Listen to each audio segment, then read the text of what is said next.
दोस्तों women's IPL का पहला मैच मुंबई इंडियंस और गुजरात जायंट्स की टीम के बीच खेला जा चुका है और दोस्तों इस रोमांचक मुकाबले में हमें एक हाई स्कोरिंग टोटल देखने को मिला, जहां दोस्तों इस टूर्नामेंट के पहले ही मैच में मुंबई इंडियंस और गुजरात जायंट्स की टीम आमने सामने थी और इस मैच में गुजरात जायंट्स ने टॉस जीतकर पहले गेंदबाजी करने का फैसला किया था। और जब इसके बाद मुंबई इंडियंस की तरफ से यस्टिका भाटिया और हेलिए मैथ्यूज ओपनिंग बल्लेबाजी करने उतरी तो इनकी शुरुआत इस मैच में अच्छी नहीं रही थी, क्योंकि 15 रन के स्कोर पर इनको पहला झटका ही लग गया था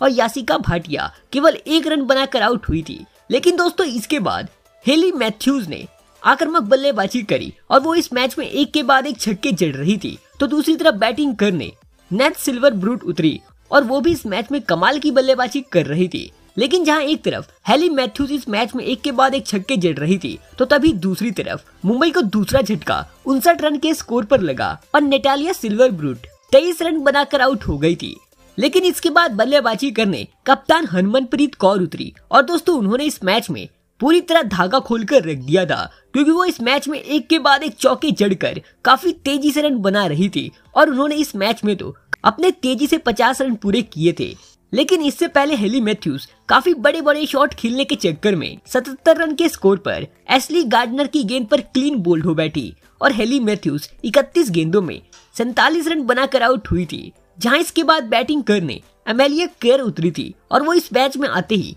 शानदार बैटिंग करने लगी, तो तभी दूसरी तरफ खड़ी हरमनप्रीत ने बेहतरीन बल्लेबाजी करते हुए केवल 22 गेंदों का सामना करने के बाद उन्होंने इस मैच में अपने 50 रन पूरे कर लिए थे और उन्होंने अपनी पारी में एक भी छक्का नहीं जड़ा था और इसके बावजूद वो इस मैच में चौके चढ़कर काफी तेजी से रन बना रही थी। जहां इसके बाद इन दोनों ही बल्लेबाजों ने चौथे विकेट के लिए 90 रनों की पार्टनरशिप कर ली थी। लेकिन तभी 166 रन के स्कोर पर मुंबई इंडियंस को चौथा बड़ा झटका स्नेह राणा ने देकर कप्तान हरमनप्रीत को आउट कर दिया था और हरमनप्रीत कौर केवल 30 गेंदों में 14 चौकों की मदद से 65 रनों की शानदार पारी खेलकर आउट हुई थी। जहां एक तरफ इस मैच में एमेलिया क्लार्क काफी तेजी से रन बना रही थी, तो तभी दूसरी तरफ बैटिंग करने पूजा वास्ट्रेकर उतरी और वो इस मैच में आते ही एक के बाद एक 3 चौके लगातार जड़ चुकी थी। लेकिन आखिरी ओवर में वो स्नेह राणा का शिकार बनी और 15 रन बनाकर आउट हो गई थी और इस तरह मुंबई इंडियंस की टीम ने पूरे 20 ओवर खेलने के बाद 207 रनों का बड़ा स्कोर खड़ा किया था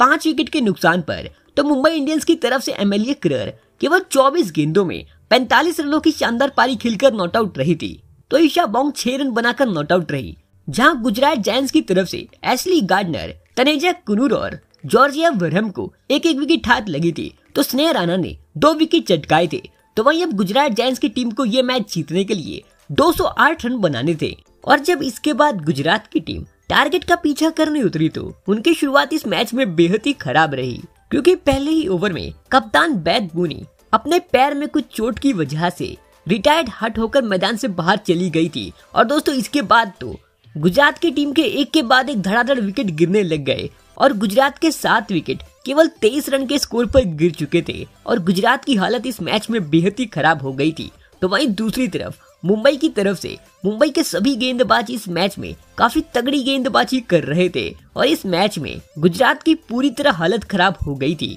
और इसके बाद गुजरात को आखिरी झटका 64 रन के स्कोर पर लगा और गुजरात की टीम केवल 15 ओवर ही खेल पाई थी और गुजरात की टीम ये मैच 144 रनों से हारी है। तो वहीं मुंबई इंडियंस की टीम ने इस टूर्नामेंट के पहले ही मैच में 144 रनों की बड़ी जीत दर्ज करके इतिहास तो रच ही दिया है और काफी बड़ी जीत भी हासिल कर ली है।